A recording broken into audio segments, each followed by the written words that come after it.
கிறிஸ்துவுக்குள் பிரியமானவர்களே, இந்த நாளுக்கான தினசரி தியான வசனம் மத்தேயு எழுதின சுவிசேஷம் 16வது அதிகாரம் 12வது வசனம். மத்தேயு 16:12, மேத்யூ 16:12. அப்பொழுது அவர் அப்பத்தின் புளித்தமாவை குறித்து எச்சரிக்கையாய் இருக்க வேண்டும் என்று சொல்லாமல், பரிசேயர் சதுசேயர் என்பவர்களின் உபதேசத்தை குறித்தே அப்படி சொன்னார் என்று அறிந்து கொண்டார்கள். அப்பாடா, அப்படிங்கிற மாதிரி இருக்கா? ஏன்னா இந்த சீஷர்கள் எப்போ இயேசு கிறிஸ்து இப்படி எல்லாம் சொல்லி அவங்களுக்கு சொன்ன, அவர் கொஞ்சம் புளிச்ச மாவுன்னு சொன்னது, அவர் நம்ம சாப்பிட்ற இந்த புளிச்ச மாவை பற்றி சொல்லலை. எப்படி இந்த பரிசேயர் சதுசேயர் என்று சொல்லக்கூடியவங்க, அவங்க சொல்லக்கூடிய பொய்யான ஒரு உபதேசம் எப்படி ஆவிக்குரிய முறையில் ஒரு மோசமான ஒரு காரியத்தை கொண்டு வந்துடும், மொத்த கிறிஸ்தவத்தையே அழிச்சிருங்கிற காரியத்தை தான் அவங்க புரிஞ்சு கொண்டாங்க.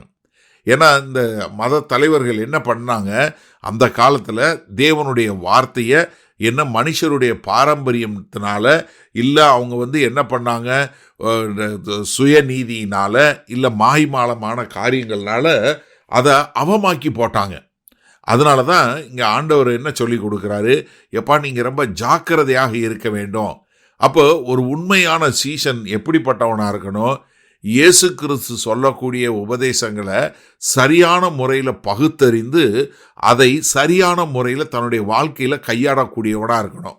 அதே சமயத்தில் எப்படி இருக்கணும், இந்த கள்ள உபதேசம் எப்படி சத்தமில்லாமல் எப்படி கொஞ்சம் புளிச்ச மாவு மொத்த மாவையும் புளிக்க வச்சிருமோ, அதனால் அப்படி வரும்போதே அதை சரியான முறையில் பார்த்து பகுத்தறிந்து அதை சரியான முறையில் தடுத்து நிறுத்தக்கூடியதாய், அதை வழிநடத்தக்கூடியதாய் இருக்க வேண்டும்.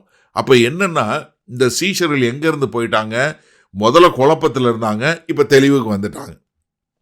இதைத்தான் கர்த்தர் நம்மகிட்ட எதிர்பார்க்குறாரு. ஏன்னா நீங்கள் கடைசி காலத்தில் எப்படி நடக்கும் அப்படிங்கிறத அப்போஸ்தலனாகிய பவுல் தீமோத்தேயுக்கு எழுதும்போது எழுதுகிறார்.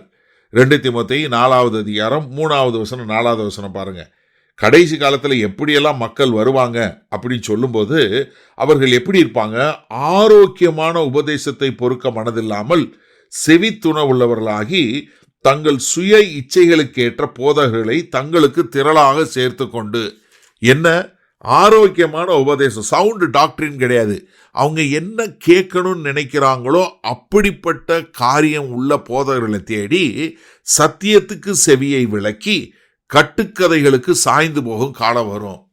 இது ரொம்ப நிதர்சனமான உண்மை. இன்னைக்கு நம்ம நாட்களில் இது பார்க்குறோம். இப்போ கட்டுக்கதைகள் சொல்கிறவங்களுக்கு தான் கூட்டம் போகுது. கட்டுக்கதைகள் சொல்லக்கூடிய மக்களுக்கு பின்னாடி தான் திரளான கூட்டம் போகுது. இது கொஞ்சம் கூட்டம்லாம் இல்லை, நீங்கள் பாருங்கள், திரளான கூட்டம். அப்படிப்பட்ட திரளான கூட்டத்தை சேர்த்து கொண்டு அவங்க அவங்களும் அழிவின் பாதையில் போவாங்க, மற்றவர்களையும் அழிவின் பாதையில் கொண்டு போய் சேர்ப்பாங்க. அது கர்த்தராகிய இயேசு கிறிஸ்து சொன்னது போல, குருடனுக்கு குருடன் வழிகாட்டினா என்ன ஆகுங்கிறதா நம்ம பார்க்கக்கூடிய ஒரு காரியம்.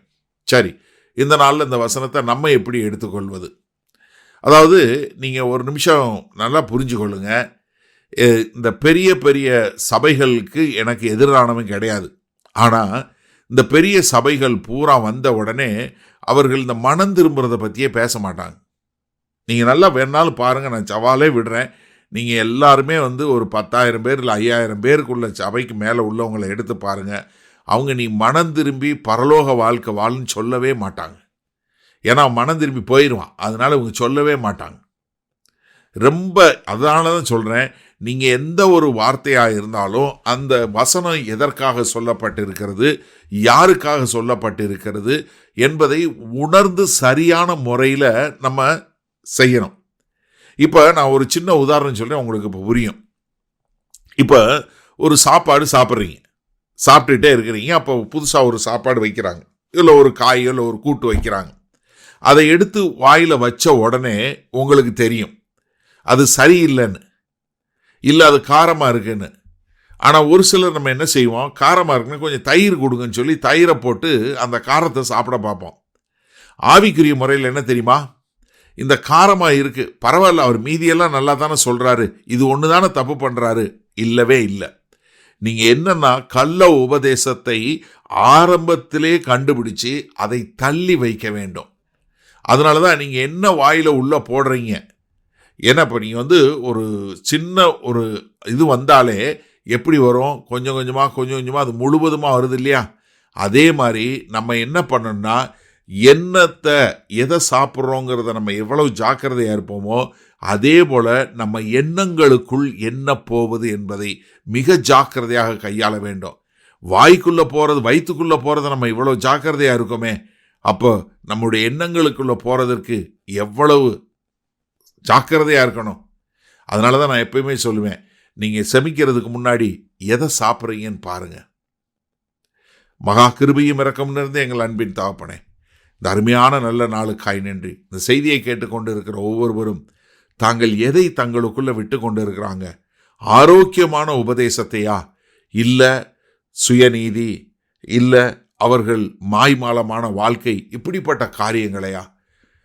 ஆண்டவரே, இவர்கள் தெளிந்த சிந்தையோடு சரியானவைகளை மாத்திரம் கற்றுக்கொள்ள எங்கள் தேவன் கிருபை பாராட்ட வேண்டுமாய் இயேசு கிறிஸ்துவின் மூலம் ஜெபிக்கிறோம் வல்ல பிதாவே, ஆமேன்.